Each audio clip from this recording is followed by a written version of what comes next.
الحمد لله رب العالمين. الصلاة والسلام على رسوله الكريم وعلى آله وصحبه أجمعين وعلى من تبعهم بإحسان إلى يوم الدين. أما بعد. باب تحريم وصل الشعر والوشم والوشر وهو تحديد الأسنان.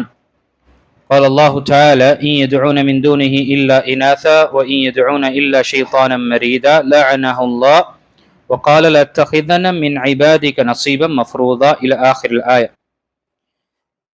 விண்ணிற்குரிய அல்லாஹ் நடிகார்களே, இன்று நாம் பார்க்கக்கூடிய தலைப்பு 296 பாடம். சௌரி முடி வைப்பதும் பச்சை குத்துவதும் பற்களை இரும்பால் சிதைப்பதும் கூடாது. நாம் தொடர்ச்சியாக தடை செய்யப்பட்ட பாடங்களை நாம் பார்த்து கொண்டு வருகின்றோம். இந்த தலைப்பில் 3 விதமான விஷயங்களை செய்வதை மார்க்க நமக்கு தடுத்திருக்கின்றது. அல்லாஹு தஆலா தடுத்திருக்கின்றான். நபிகள் நாயகம் ஸல்லல்லாஹு அலைஹி வஸல்லம் இப்படி செய்யக்கூடியவர்கள் மீது சபித்திருக்கின்றார்கள், பத்துவா செய்திருக்கின்றார்கள். அதில் வசனத்தில் அல்லாஹ்விடம் ஷைத்தான் சபதமிடும் பொழுது அவன் சொன்ன வார்த்தை, அல்லாஹ் கூறுகிறான், அவன் அல்லாத பெண் தெய்வங்களையே தவிர அவர்களை வணங்கவில்லை. மோசக்காரணமான ஷைத்தானை தவிர அவர்கள் வணங்கவில்லை. அல்லாஹ் அவனை சபித்தான். அப்போது அவன், உன் அடியார்களில் குறிப்பிட்ட சாராரை நான் தேர்ந்தெடுத்து அவர்களை வெளிக்கெடுப்பேன். அவர்களுக்கு உலக ஆசைகளை ஏற்படுத்துவேன். அவர்களுக்கு நான் விரும்பியதை கட்டிடுவேன். கால்நடைகளின் காதுகளை அவர்கள் அறுப்பார்கள். மேலும் அவரிடம் ஏவுவேன். அல்லாஹ்வின் படைப்பையே அவர்கள் மாற்றி விடுவார்கள். இந்த வசனத்தில் அல்லாஹ்வின் படைப்பையே மாற்றி விடுவார்கள் என்ற விஷயத்தில் அல்லாஹ் படைத்திருக்கக்கூடிய மனிதனுடைய உருவத்தை அல்லாஹ் படைத்திருக்கின்றான். அனைத்து விஷயத்தையும் அழகாக செம்மையாக படைத்திருக்கின்றான். லகத் ஹலகனல் இன்சான ஃபீ அஹ்ஸனி தக்வீம். நிச்சயமாக நாம் மனிதனை மிக சிறந்த வடிவத்தில் படைத்திருக்கின்றோம் என்று அல்லாஹ் திருமறையில் குறிப்பிடுகின்றான். இப்ப ஷைத்தான் அல்லாஹு தஆலாவுக்கு மாறு செய்துவிட்டு அவகாசை தேர்ந்தெடுத்து அல்லாஹு தஆலாவிடமே சவாலை அவன் விட்டான். நான் உன்னுடைய அடியார்கள் சிலரை எனக்கு சாதகமாக ஆக்கிக் கொள்வேன், என்னை கட்டுப்படுவதற்கும். அதே போல அவர்கள் கால்நடையுடைய காதுகளை அறுப்பார்கள். பிறகு அல்லாஹுடைய படைப்பை அவர்கள் மாற்றுவார்கள். இந்த தலைப்பில் வரக்கூடிய ஹதீஸில் நபிகள் நாயகம் ஸல்லல்லாஹு அலைஹி வஸல்லமிடம் புகாரியில் வரக்கூடிய 5941 மற்றும் முஸ்லிமில் வரக்கூடிய 2122 ஹதீஸில் அஸ்மா ரதியல்லாஹு அவர்கள் அறிவிக்கின்றார்கள், ஒரு பெண் நபிகள் நாயகம் ஸல்லல்லாஹு அலைஹி வஸல்லம் அவர்களிடம், இறை தூதர் அவர்களே, என் மகளுக்கு பொடுகு ஏற்பட்டு அதனால் அவளின் தலைமுடி உதிர்ந்து விட்டது. நான் அவளுக்கு திருமணம் செய்து வைத்துள்ளேன்.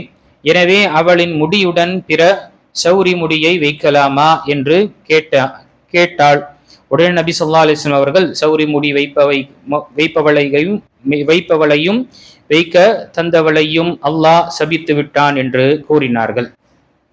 இப்போ இங்கு இந்த ஹதீஸில் நபிகள் நாயகம் ஸல்லல்லாஹு அலைஹி வஸல்லம் சௌரி முடி வைப்பது இப்பொழுது இருக்கக்கூடிய சமகாலத்தில் விக் என்று சொல்லக்கூடியதும், அல்லது சிலர் தன்னுடைய முடி அதிகமாக, குறிப்பாக இது ஏற்படக்கூடியது பெண்களுக்கு மத்தியில் ஏற்படும் அழகை அதிகப்படுத்துவதற்காகவும் தன்னுடைய தோற்றத்தை மக்களுக்கு கவர்ச்சிகரமாக ஆக்குவதற்காகவும் செய்யக்கூடிய விஷயத்தில் முடியை என்ன செய்வார்கள், இவர்கள் சௌரி முடியை சேர்த்து செய்யக்கூடியவர்களாக இருப்பார்கள். இந்த விஷயத்தில் அல்லாஹ்வுடைய தூதர் ஸல்லல்லாஹு அலைஹி வஸல்லம் சபித்திருக்கின்றார்கள். அல்லாஹ்வுடைய தூதர் ஸல்லல்லாஹு அலைஹி வஸல்லம் சபித்த விஷயம் அல்லாஹு தஆலா சபித்தது போல் இங்கு இந்த ஹதீஸில் வரக்கூடிய முதல் விஷயம் சௌரி முடி வைக்கக்கூடிய விஷயம். இது உலமாக்களுடைய கருத்தில் நாம் பார்க்கும் பொழுது இந்த ஹதீஸின் அடிப்படையில் சௌரி முடி வைப்பது என்பது முழுமையாக தடை செய்யப்பட்டது.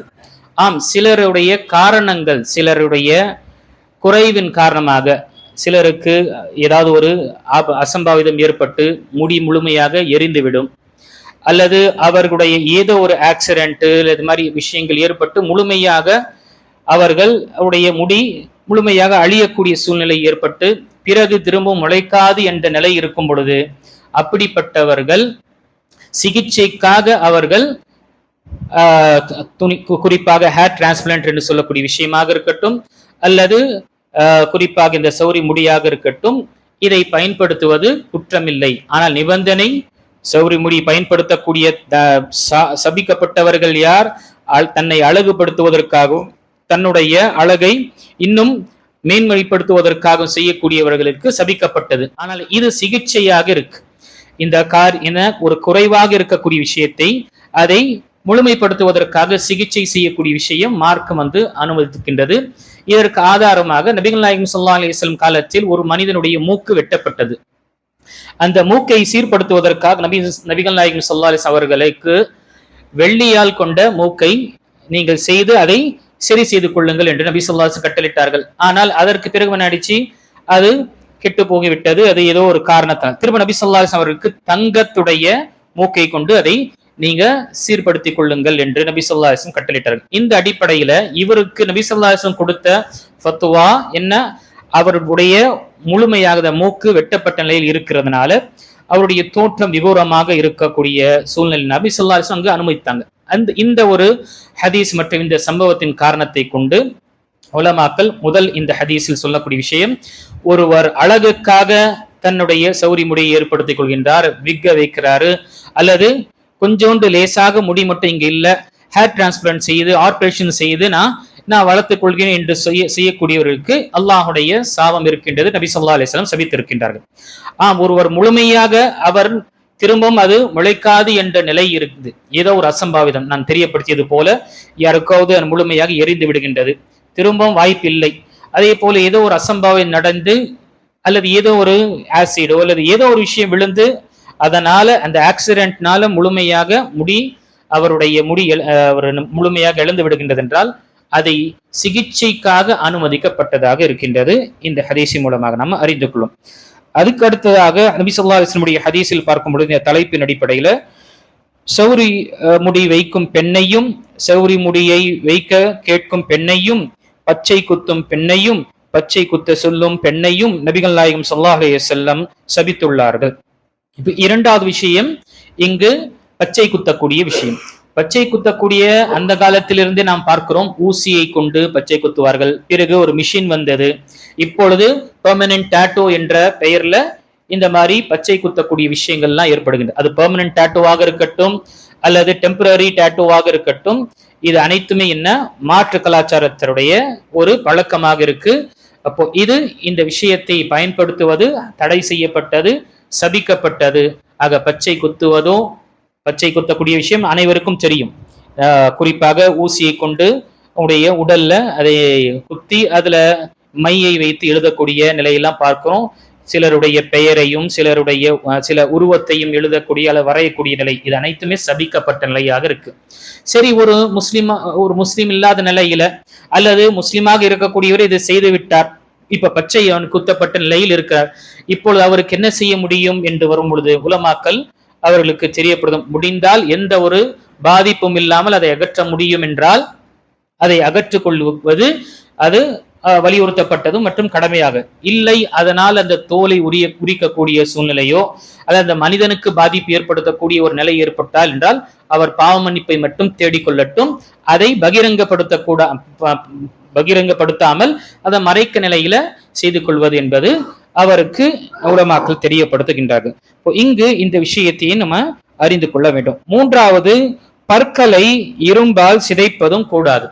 இங்கேயும் வருகக்கூடிய ஹதீஸில் பார்க்கும் பொழுது நபி ஸல்லல்லாஹு அலைஹி வஸல்லம் குறிப்பாக சௌரிய முடி வைத்த பெண்களையும் பல்லை அழகாக இரும்பால் தேய்க்கும் பெண்களையும் அல்லாஹ்வின் படைப்பை மாற்றியமைக்கும் பெண்களையும் அல்லாஹ் சபித்து விட்டான் என்று அப்துல்லா பின் மஸ்ஊத் ரலியல்லாஹு அவர்கள் அறிவிக்கின்றார்கள். இந்த ஹதீஸும் புகாரில் வரக்கூடிய 5931வது ஹதீஸ். மூன்றாவது விஷயம், பல்லை இரும்பால் தேய்த்து சீர்படுத்துவது. இது பொதுவாக பெண்கள் ஏற்படுத்தக்கூடிய 1-2 பற்களுக்கு இடையே இந்த கேப்பை ஏற்படுத்துவார்கள், அல்லது சில பற்களை அவங்க பாலிஷ் செய்கிறோம் என்று அதை தேய்த்து இரும்பால் தேய்த்து அல்லது மிஷினை கொண்டு தேய்த்து அதை சீர்படுத்துவார்கள். எதற்காக? அழகை இன்னும் அதிகப்படுத்துவதற்காக. இது சபிக்கப்பட்ட ஒரு நிலையாக இருக்கின்றது, சபிக்கப்பட்ட ஒரு காரியம். சிலருக்கு பற்கள் அது ஒழுங்காக முறையாக வராத நிலை இருக்கும். சில குழந்தையுடைய பருவம் இருக்கும் பொழுது அந்த விரலை சூப்பக்கூடிய நிலை ஏற்படும் பொழுது பற்கள் வெளியே வரக்கூடிய அல்லது வளரக்கூடிய முன்ன பின்ன என்ற வரக்கூடிய சூழ்நிலை ஏற்படும் பொழுது அந்த மாதிரி ஒரு நிலையில் அதை சீர்படுத்துவதற்கு உலமாக்கல் ஆபரேஷன் செய்வதோ அல்லது அதை சீர்படுத்துவதோ என்பது அனுமதிக்கப்பட்டதாக இருக்கின்றது. ஆனால் ஒருவர் நல்ல இருக்கக்கூடிய பற்களை அழகுபடுத்துவதற்காக அதை செய்வது என்பது தடை செய்யப்பட்டதாக இருக்கின்றது. அந்த பற்களுக்கு நாம் அந்த பிரேஸ் போடுவதோ அல்லது அந்த பற்களை நேராக முறையாக வளருவதற்காக போடக்கூடிய அந்த பற்களில் போடக்கூடிய சில கம்பிகள் இது அனுமதிக்கப்பட்டதாக இருக்கின்றது. இது அழகுக்காக கிடையாது, அவருடைய பற்களை நேராக வளருவதற்காக செய்யப்படக்கூடிய சிகிச்சையாக இருக்கின்றன. ஆக 3 விஷயங்கள் இங்கு சவுறு முடி வைப்பதும் சரி, அதே போல பச்சை குத்துவதும் சரி, அதே போல பல்களை இரும்பு கொண்டு தேய்ப்பது அல்லது அதை என வெட்டுவது என்பது அனைத்துமே என்ன அழகுக்காக செய்யப்படும் பொழுது இது ஹராமாக்கப்பட்டது. பச்சை குத்துவது என்பதே முழுமையாக ஹராமாக்கப்பட்டதாக இருக்கின்றது. ஒருவர் சிகிச்சைக்காக அவருடைய சிகிச்சைக்காக இங்கு செய்யப்படும் பொழுது அது உலமாக்கள் அந்த மனிதருக்காக அனுமதிக்கப்பட்டதாக தெரியப்படுத்துகின்றார்கள். ஆக அல்லாஹு தஆலா நமக்கு தடை செய்த விஷயத்திலிருந்து நாம் தடுத்து கொண்டு வாழும் பொழுது நமக்கு இம்மை மற்றும் மறுமையுடைய கைர் இருக்கு. இல்லை என்றால் நமக்கு இந்த உலகத்தில பிரச்சனைகள் இருக்கின்றது. அல்லாஹ் பாதுகாக்க வேண்டும். அல்லாஹுக்கு மாறு செய்தோம் என்ற காரணத்தினால் குற்றவாளியாகவும் நாம நிறுத்தப்படுவோம். இந்த விஷயத்தை நினைவுகொள்ள வேண்டும். மார்க்கம் தடை செய்த விஷயம் அலட்சியமாக நாம் கருதாமல் இது அனைத்துமே சபிக்கப்பட்ட விஷயம். சபிக்கப்பட்டது என்றால் அல்லாஹுடைய ரஹ்மத்திலிருந்து அவன் நிராசைப்படுத்தப்பட்டான். லானத் பத்துவா என்று வந்தாலே என்ன அர்த்தம்? சாபம் விடப்பட்டது என்றால் அல்லாஹுடைய ரஹ்மத்திலிருந்து அவன் நிராசைப்படுத்தப்பட்டவன் என்று சொல்லப்படும். இந்த விஷயத்தை நாம கவனம் கொள்ள வேண்டும். அல்லாஹு தஆலா சொல்லக்கூடியவனுக்கும் கேட்கக்கூடிய அனைவருக்கும் தடை செய்யப்பட்ட விஷயங்களிலிருந்து முற்றிலுமாக நம்மை பாதுகாத்துக் கொண்டு அல்லாஹுக்கு பொருத்தமான ஒரு வாழ்க்கை வாழக்கூடியவர்களாகவே அல்லாஹ் நம்மை ஆக்கியருள்வானாக.